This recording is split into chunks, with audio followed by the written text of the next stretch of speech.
Bismillahirrahmanirrahim. Assalamualaikum warahmatullahi wabarakatuh.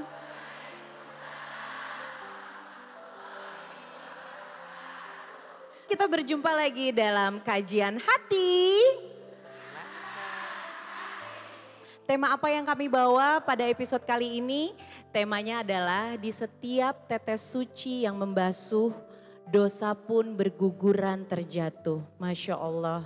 Kalau kita bisa lihat dari temanya, sepertinya ini tema mengenai wudhu.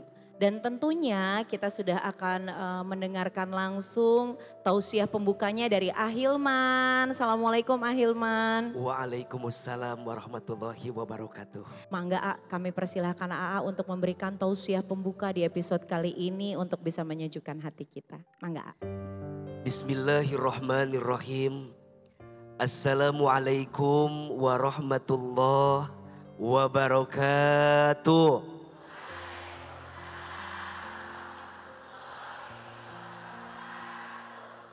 Bunda, Iya di setiap tetes suci yang membasuh, di dalamnya ada dosa yang berguguran terjatuh. Kita akan bicara tentang keutamaan wudhu. Setidaknya ada 3 keutamaan wudhu yang bisa kita pahami sehingga kita bisa belajar untuk menjaga wudhu dalam hidup kita. Yang pertama, wudhu itu menghapuskan dosa. Kata Nabi SAW, barang siapa yang berwudhu, wudhunya seperti wudhu yang aku ajarkan, maka setiap air yang menyentuh dan membasuh badan kita saat berwudhu, ghufirallahu ma taqaddama min dhanbi, maka Allah hapuskan setiap dosa yang terdahulu. Maka perhatikan, kalau Bunda lihat semua anggota tubuh yang kena air wudhu adalah anggota tubuh yang paling banyak dosanya. Pertama, saat kita berwudhu mencuci telapak tangan. Betul? Iya. Bukankah banyak dosa dari telapak tangan kita? Betul?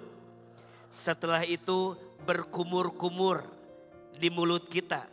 Izin mohon maaf, bukankah banyak dosa mulut kita?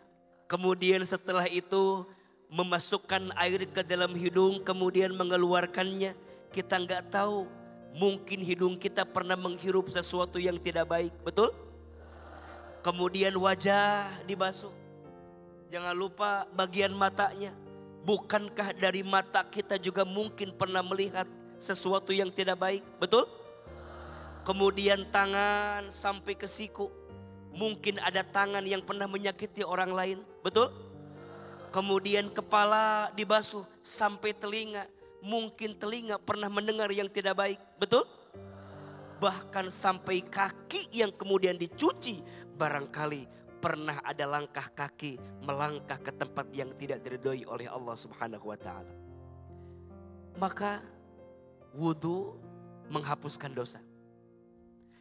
2, wudhu itu membersihkan jiwa.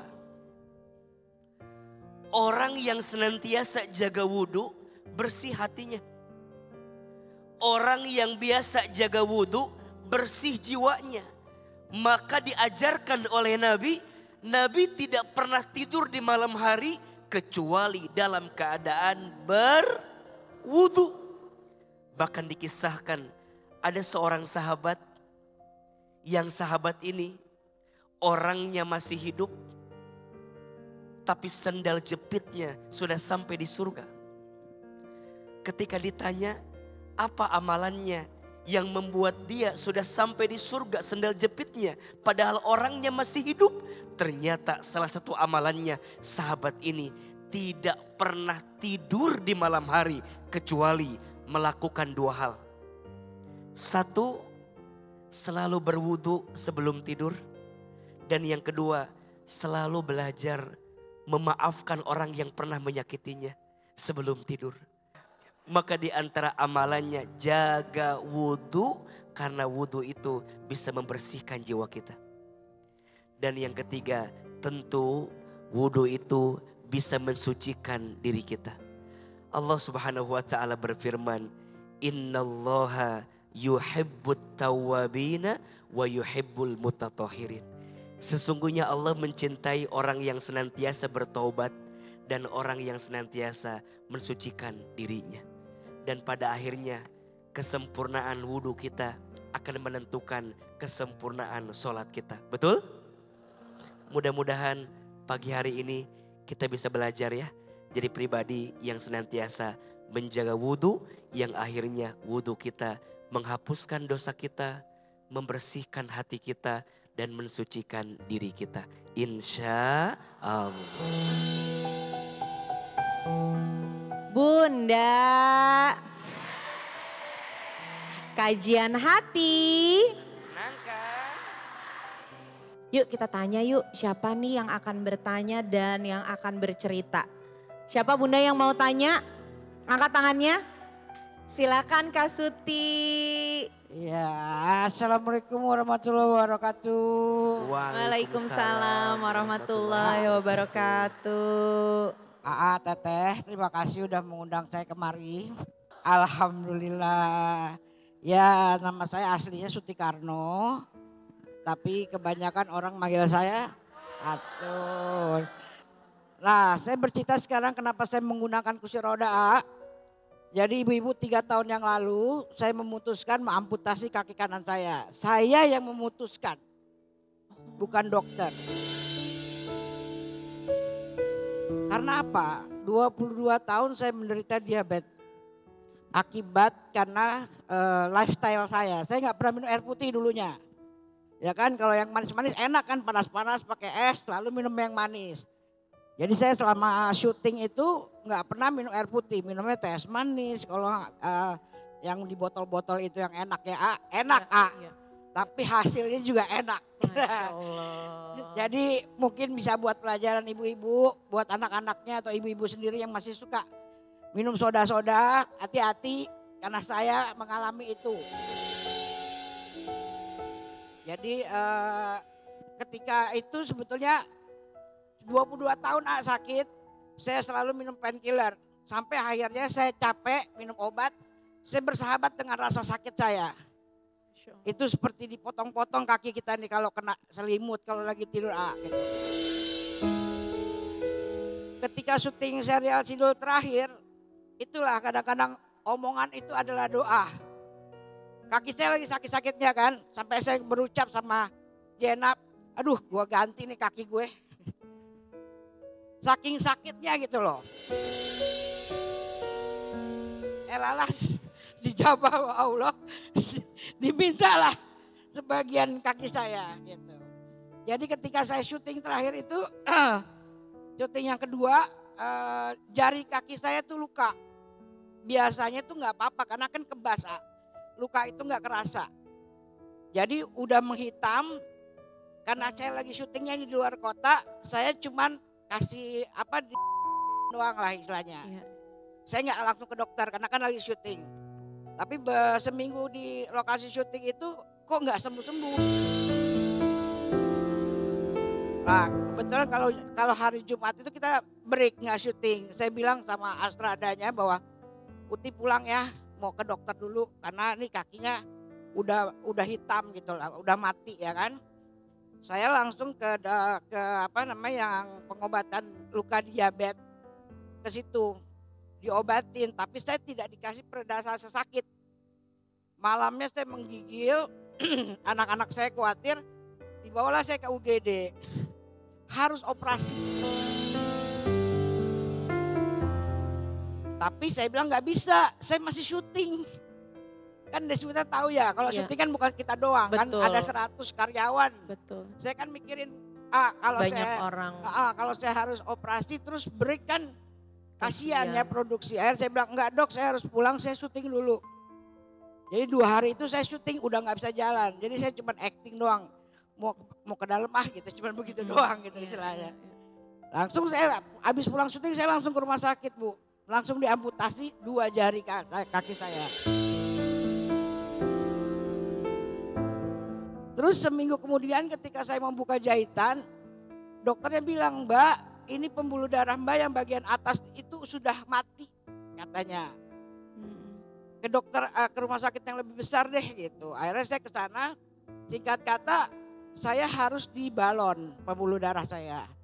Ternyata saya harus dibalon, seminggu saya di rumah sakit, jari tengahnya mati lagi Ustadz. Waduh kalau tiap minggu jari kita toh nggak repot ya. Akhirnya saya bilang, udahlah amputasi aja dok. Gitu. Jadi saya yang minta. Kemauan Kak Suti untuk diamputasi Saya yang aja. minta gitu, saya minta. Mungkin orang berpikir saya kok apa ya? Seberani itu. Segampang itu mengatakan Segampang potong itu. kaki saya. Iya. Karena apa? Saya merasakan sakit. Buat apa saya nunggu rasa sakit itu berbulan-bulan? Jadi saya bilang sama dokter saya, udah dok diamputasi aja Mas Rano sampai jangan dengerin kamu, dengerin dokter. Ya udahlah. Jadi alhamdulillah saya nggak merasa tertekan, saya nggak merasa, saya ikhlas. Dengan kesuksesan Sidul, saya udah bisa pergi kemana aja, masa diminta sebagian milik dia kita nggak rela. Jadi saya ikhlas, mungkin itu yang bikin saya bisa tegar sampai hari ini. Teman-teman saya nengok pada nangis, teman-teman saya nunggu di satu mall ketika saya dioperasi, takut saya kenapa-napa katanya. Ya, dengar ceritanya setelah ini kan, saya ketawa. Ya kalau memang Allah minta, kapanpun kita bisa pergi ya Ustadz. Untung cuma satu, nggak dua-duanya. Ketika saya merasa ini, saya lagi menengok kepada anak-anak disabilitas yang lainnya. Saya merasa bersyukur, saya diamputasi, saya bisa mengenal para disabilitas yang lainnya. Masya Allah. Jadi alhamdulillah saya tuh nggak ada kata menangis. Ya kan, saya keluar air mata ini bukan nangis karena separuh mata saya itu udah kena stroke, terganggu mata kiri saya, jadi sering keluar air mata. Gitu. Tapi untuk menangisi kaki saya tidak. Kalau boleh bilang sedih, mungkin saya hanya kan saya tidak menikah Ustadz, ya kan, tapi saya memiliki 2 orang anak. Saya adopsi 2 orang anak, alhamdulillah anak saya sudah lulus semua, Masya Allah. sudah sarjana semua dua-duanya. Saya coba berharap saya diberikan waktu untuk bukannya mau ninggalin harta benda, bukan, mungkin nggak bisa harta benda lah ya. Paling tidak saya berikan ilmu sama mereka supaya mereka bisa mandiri nantinya. Kalau boleh saya diberikan waktu, saya pengen sampai anak saya yang laki-laki bisa menikah, ada yang nemenin dia, karena kan saya nggak tahu siapa orang tuanya gitu loh Ustadz. Paling itu aja gitu. Saya bahagia dengan kehidupan saya sekarang bersama anak-anak cucu saya gitu. Saya mau nanya, dalam agama Islam itu hukumnya anak angkat itu warisan itu gimana? Jangan sampai kan ada yang saya dengar mereka tidak punya hak waris. Ya kan, itu hanya untuk keluarga kita. Nah itu gimana Ustadz itu maksudnya? Biar lebih paham saya atau biar saya persiapkan gitu loh. Kita kan kita nggak pernah tahu ya betul, usia kita. Betul.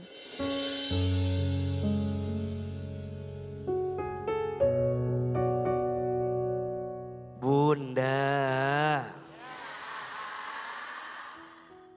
secara hukum jelas bahwa yang namanya anak angkat tidak mendapatkan warisan dari orang tua angkatnya. Tapi bukan berarti tidak mendapatkan hak kebaikan. Ingat ya, hak warisan tidak dapat. Tapi hak kebaikan dari orang tua angkatnya dapat. Maka bagaimana caranya agar anak angkat ini mendapatkan hak kebaikan? Maka nanti ada 2. 1 diberikan hibah. Hibah itu adalah pemberian yang diberikan semasa kita masih hidup. Jadi Mbak Suti dari harta yang sekarang dimiliki dengan izin Allah boleh disebutkan berapa hibah yang kita mau berikan kepada anak angkat kita. Jelas? Atau yang kedua, Mbak Suti boleh memberikan wasiat dan nanti diberikannya setelah Mbak Suti wafat. Tapi dengan syarat, wasiat itu dua. Satu, tidak boleh diberikan kepada ahli waris karena ahli waris mendapatkan warisan. Dan yang kedua, wasiat tidak boleh lebih daripada 1/3 dari harta yang kita miliki. Anak angkat masih mendapatkan hak kebaikan dari orang tuanya. Dan ini yang membuat kita lebih tenang. Bahwa walaupun dia anak angkat, dia masih punya potensi mendapatkan kebaikan. Betul? Betul. AA ingin memberikan motivasi untuk Mbak Suti tentang pelajaran qanaah. Tidak mudah untuk bisa menerima takdir Allah. Tidak mudah untuk bisa merasa cukup dengan pemberian Allah. Berapa banyak manusia yang hari ini diberikan kelengkapan dari anggota tubuhnya, tapi tidak digunakan untuk mendekat kepada Allah Subhanahu wa Ta'ala.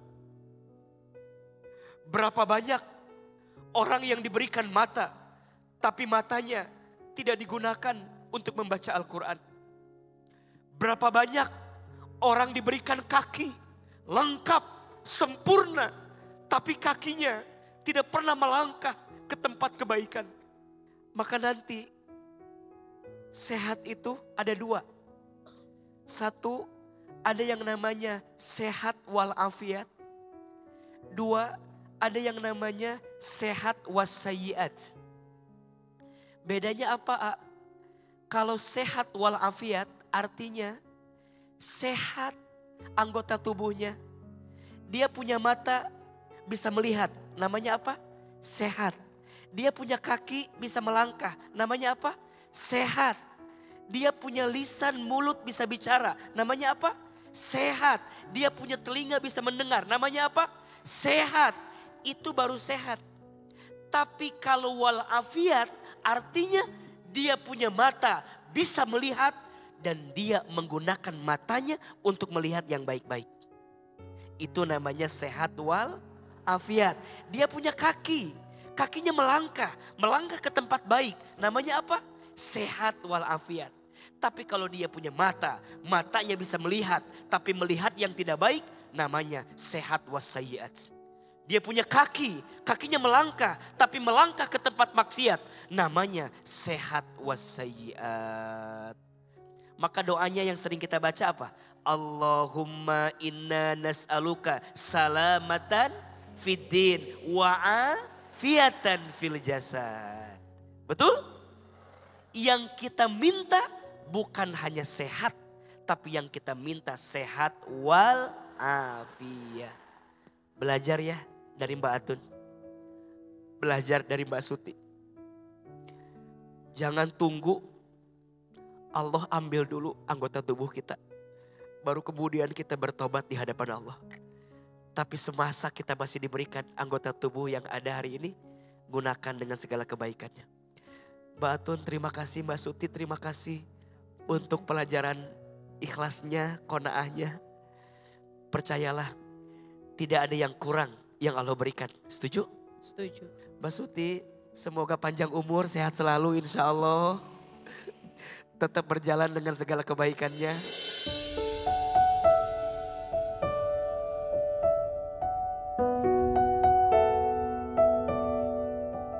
Jadi Allah menitipkan saya 2 anak. Alhamdulillah saya bisa mengantarkan mereka untuk menjadi seorang anak yang siap untuk menghadapi dunia gitu. Kalau saya diberikan waktu, mudah-mudahan saya bisa mendampingi anak saya yang laki-laki sampai berumah tangga. Karena kan biar bagaimanapun mereka nggak punya siapa-siapa. Mereka cuma punya saya gitu.